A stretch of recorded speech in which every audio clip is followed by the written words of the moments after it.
I was looking through the suggestions of infection AUs that you guys were recommending in the comments, but I ended up stumbling upon this Undertale AU called Zombietales that was created on Tumblr by a creator named Spook, and it looks really good.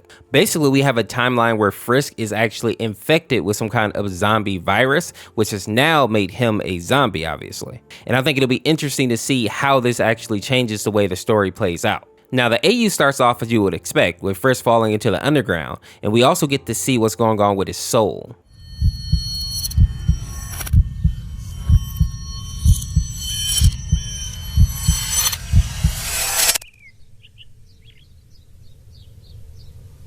But it refused. And as you can see, it's completely black and no longer beating.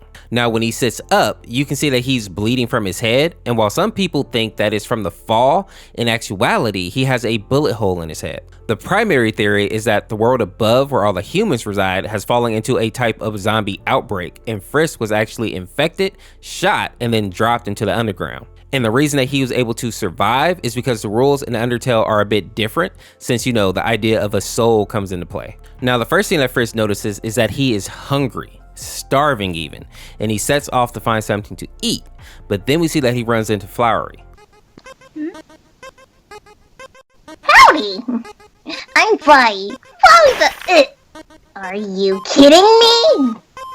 Obviously, this flower doesn't like the disrespect here, and if you played Undertales back in the day, you also know that this character is a bit crazy, which is why his face looks so deranged here. But before the flower can actually do any damage to Frisk, a fireball comes out of nowhere, and then we see Toriel come into the scene. And seeing how beat up the child is, she scoops him up and runs to get him back home so that she can actually heal him. And when she finally does make it back to her home, this is the first time that we can actually see the bullet wound.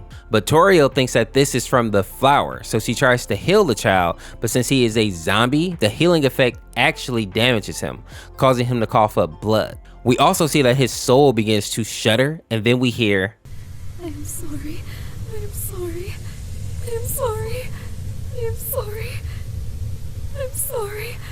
I am sorry. I'm sorry. I'm sorry. You hear someone apologizing. I'm so sorry. And shout out to the voice actor here for making that so heartbreaking. After that, we see that Frisk is still okay and has woken up in a bed, with Toriel singing in the background. And once he walks out of the room, she quickly wraps him in a hug and starts to apologize again. But since Frisk is dead, he can't actually feel anything but hunger. And for my people that might be confused by this, in most zombie lore, most people develop like a mindless hunger once they turn into a zombie, and eating is the only thing that they want to do. And even though she's trying to treat him like a normal child, it is becoming more and more obvious that he's not normal. And no amount of sweetness from her is going to change that. Now, later that night, Frisk sneaks out and he finds Frogget hanging around outside. And the little frog is actually being very kind to him, even allowing Frisk to give him a hug. But then we see this. Are you okay? Do you need help?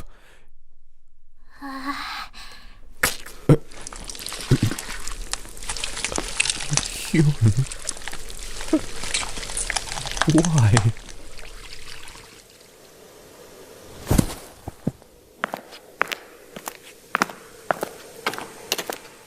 Frisk basically eats that frog alive, taking chunks out of him to sate his own hunger. But instead of that frog's soul disappearing after death, it turned black and refused to leave.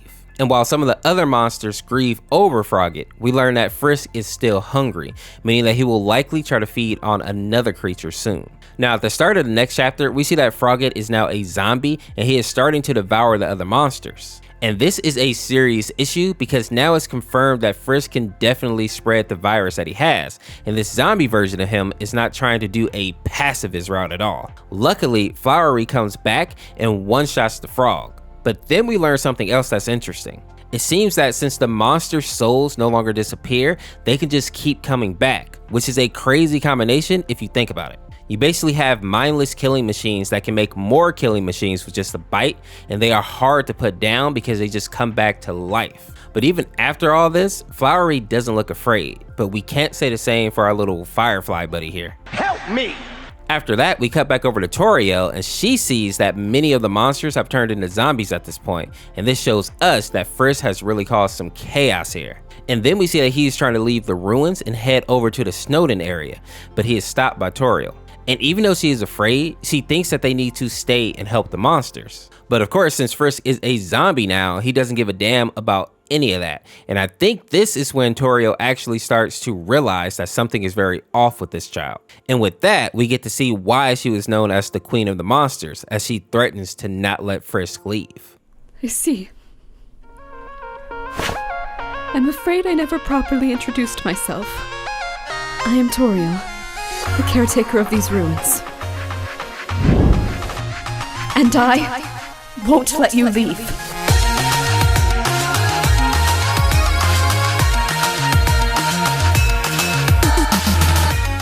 But when she was actually going to burn him alive, she falters. And I think it's because he reminds her of Kara or Chara. I never actually got confirmation on her name, but you know what I'm saying. So anyway, instead of finishing him off, she instead embraces him again. And while her guard is down, Frisk takes a chomp out of her neck meat. And I'm really happy that they did end up showing the chomp because I really like this character. She is truly a sweetheart, and it's so much so that even in the zombie form, Frisk is still able to feel regret. And he's supposed to not be able to feel anything. Now, after that scene, we see that Flowery comes back and Frisk tries to stomp on him, but Flowery seems to be a bit wiser this round. And instead of trying to get into a fight this time, it seems like Flowery just wanted to actually comment on the damage that Frisk has done and also kind of approve of it, which doesn't really surprise me considering that the flower is crazy, as I said earlier. Next, we see that Frisk has entered the Snowden area and is stumbling through the snow until he runs into Sans. And at first, I thought that Sans knew that Frisk was a zombie because he says the line, "Maybe you prefer hugs," after he's trying to get him to shake his hand. Also, while Sans isn't a zombie, I thought the fact that he is like a skeleton may actually tip him off to what Frisk is, but it actually seems like he has no idea what's going on. On top of that, Sans also thought that all the blood on him was ketchup. So maybe in this AU, they nerfed him a little bit, because if you know anything about Sans, he's usually aware of things that other characters may miss. I mean, in the game, he was literally one of the few characters that knew about the timeline resets. But I digress. Now, after that scene, we see Papyrus run up, and funny enough, he seems to realize that something's off with Frisk, even though he can't really pinpoint it yet. But we are left on a bit of a cliffhanger here, because in the next chapter, we cut back over to Sunny, and it seems like they are still like kind of been held hostage by Flowery, but we do discover something interesting. Apparently, if you split the monster's soul in half after you take them out and then contain one half of that in a jar, the monster will not be able to revive. And this is a huge deal because eventually an army of undead monsters will overrun any group if they just keep respawning. And after that, we get to this odd part where it's basically Flowery trying to convince Sunny to take out the zombies, even given the iconic line, Did he forget something, Sonny? In this world, it's kill or be killed. We also get this flashback here of Kara saying those same exact words to him, but back when he was still Azrael. Next, we see that Flowery lies to Sunny, telling them that their sister is in one of the jars, but in actuality, it's a frogget. And Sunny is forced to fight it and finds out very quickly that she's able to one-shot it, increasing their love, or aka their level of violence. This also causes them to realize that they could have saved their sister if they just would have had the courage to actually fight back. And then she goes on a bit of a massacre, taking out a bunch of the zombies, before Flowery comes back and actually subdues her. And while this looks like a comforting scene, keep in mind that at this point in the timeline, Flowery cannot feel any emotions. So while it looks like a sweet little moment here, Flowery actually set all this up, and as you can tell by their inner dialogue, they think that Sunny is a crybaby and an idiot, so don't fall for this. In the next chapter, we're back over with Frisk, and it seems like Sans has noticed that Frisk is no longer breathing, and is even making little zombie puns, but he still doesn't seem to realize that Frisk is dead. And for my people that don't understand like the not breathing comment, they are literally out in the snow, it is freezing, and that means that Sans should be able to see Frisk's hot breath. But since he's a zombie, obviously nothing's coming out. Now after that, it's time for Papyrus's puzzle, and in typical Undertale fashion, they're actually pretty easy. And Frisk is basically able to just walk through them or complete them in some other fairly easy way. But the thing that I find interesting is that the kid is literally leaking all over the place, and the brothers still don't seem to be bothered with it at all. I mean, if they were paying even a little bit of attention, they could stop the cause of this infection right here and now. But luckily, Sunny isn't so blind and she swoops in and pushes Frisk off the bridge that he was standing on, making him fall to the bottom of this ravine. And while Frisk is down there, we hear Flowery actually talking to him. Wow. Can you hear me? Golly, look at you. Let me guess. I didn't think you could get any more stupid. You have fallen and cannot get up. Enough laying around. Just kidding, but seriously. Get up. Wake up, You idiot. partner.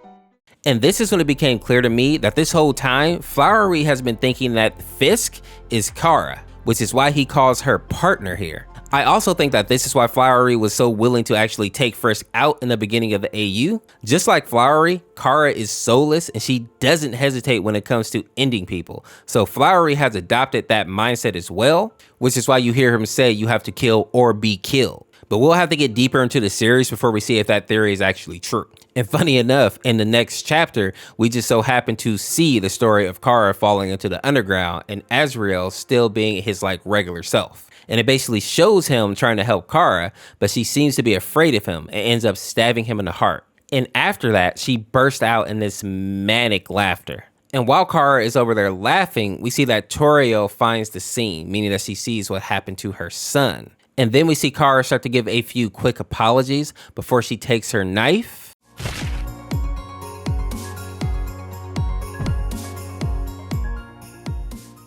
Now, somehow she does survive this and ends up waking up in the king and queen's home. Why? Why are you keeping me alive? I killed your son. You want revenge, don't you?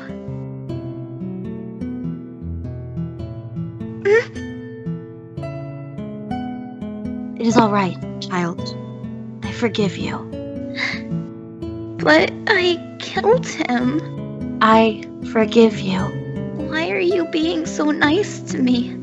I don't understand. I'm sorry, I'm sorry, I am sorry, I'm sorry, I'm sorry, I'm sorry. And this is very reminiscent of how Toriel reacted when she tried to heal Frisk in the first chapter and caused him to spit up blood.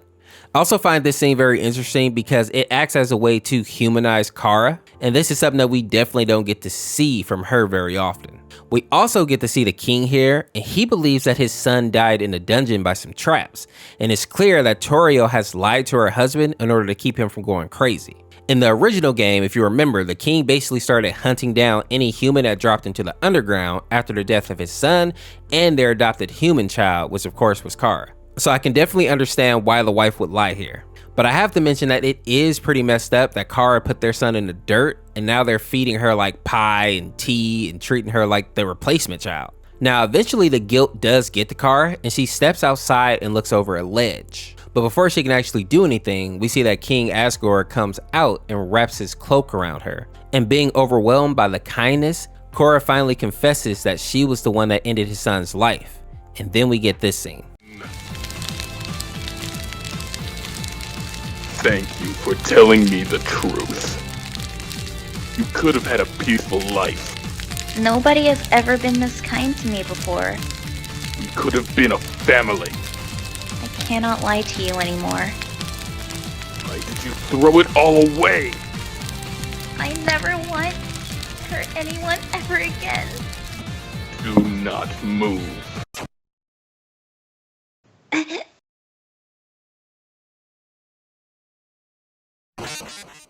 While at first I thought that the king was going to take her out, he instead just took away her ability to fight, granting her her wish to never hurt anyone again, showing again that the king and queen have endless mercy. Because I'll be honest, if it was me, I would have been feeding that kid Knuckles sandwiches instead of pies. There's no shot I can just let somebody take out my son and then live in my house and eat my food. That's crazy. After that, we see that the king scoops Chara up and takes her back home. And you can tell that Toriel is happy that he didn't go berserk on the child. And then something surprising happens. Chara unlocks the ability to reset simply because she wants to bring Azrael back and allow the king and queen to be truly happy again. Their kindness has touched her in a way, but also like given her so much regret. that she seems to have unlocked this ability before like she normally would have in a timeline. But as we've seen before, resetting doesn't always fix everything, so I'm curious to see how this will play out. But on a side note, I will admit that it was nice to see this version of Chara. Normally she is just portrayed as being a bloodthirsty and conniving type of person, but in this AU, she was just like a scared kid that made a mistake, and because of that, she didn't think that she deserved their love or their trust. And the voice actors here did a really good job of making me really feel bad for her. Now in the next chapter, we're back over with Frisk and Flowery, and we pick up from where Frisk was actually pushed off the bridge. And this is where we get confirmation that Flowery does believe that Frisk is Chara, which in his defense, they do look very similar. For a long time, I thought they were just the same person. And it also doesn't help that Frisk has actually taken out some monsters at this point, which is more aligned with Chara's behavior than Frisk. And just like in the original game, we see that Flowery still wants to make you like his eternal plaything, and that's why he's basically like wrapping Frisk up here, in essence about to take him hostage. Now while all this is happening, we see Papyrus run down to see if the kid is okay, and of course he sees this huge pool of blood and thinks that it's spaghetti sauce. But more importantly, we see that while Flowery has Frisk wrapped up in his vines, Frisk takes a bite out of him. And since the flower doesn't realize that Frisk is a zombie, he doesn't react fast enough or as aggressive as he should. And as the flower is turning into a zombie, we get this scene.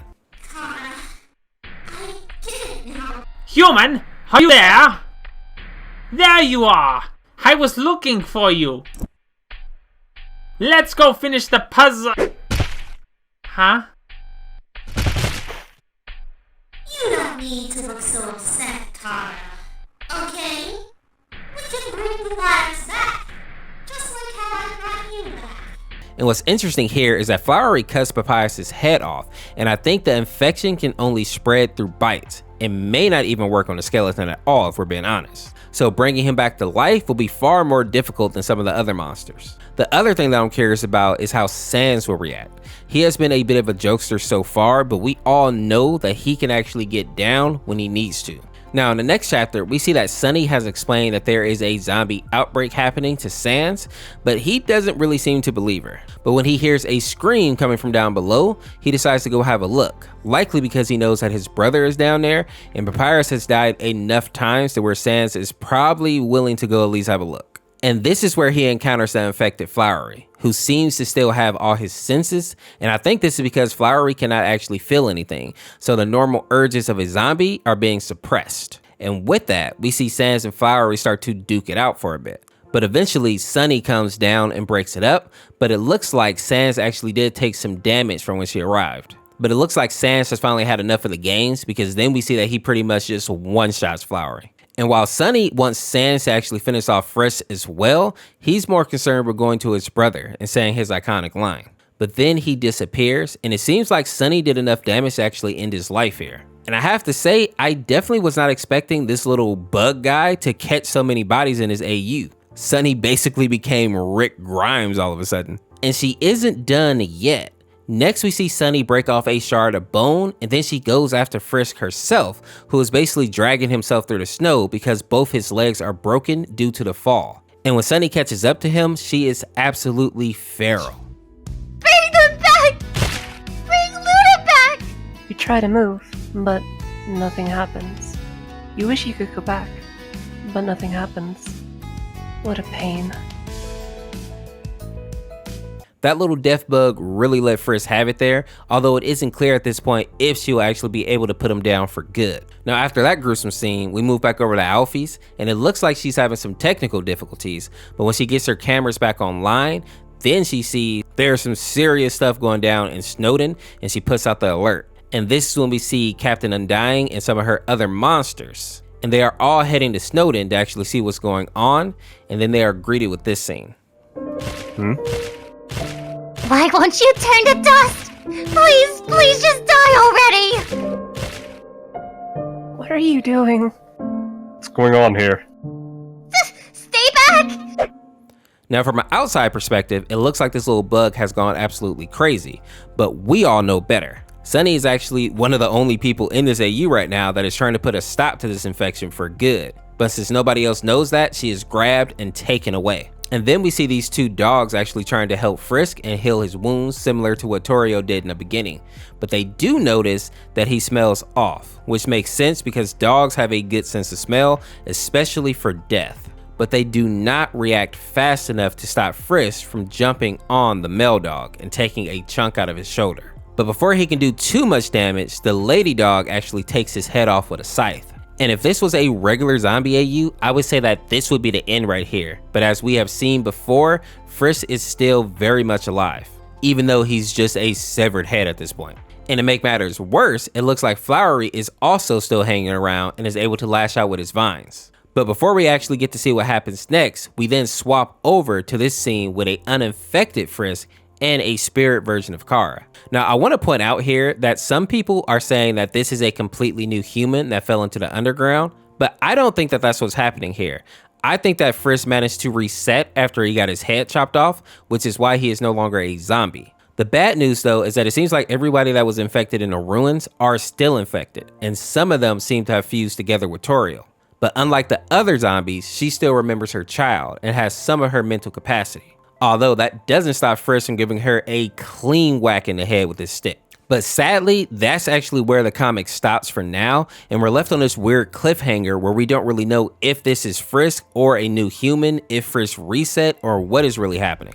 But what I do know is that the only logical route forward seems to be to put down all the infected. Because as long as there's even one zombie roaming around, they'll be able to infect more and more people. And we've already seen how that can quickly get out of control, especially if a powerful monster gets infected. And while that would obviously be a heck of a fight for Frisk, I think it's possible because two very important characters are still alive and clean, and that's Alphys and Undying. And I think with those two, plus a few other monsters that are still clean, I think it's very possible. But until the next update, we'll just have to wait and see. But with that being said, if you enjoyed this video, check out this video on the screen here. Subscribe today to become a member of the Ors Force, and we'll see you tomorrow with another one.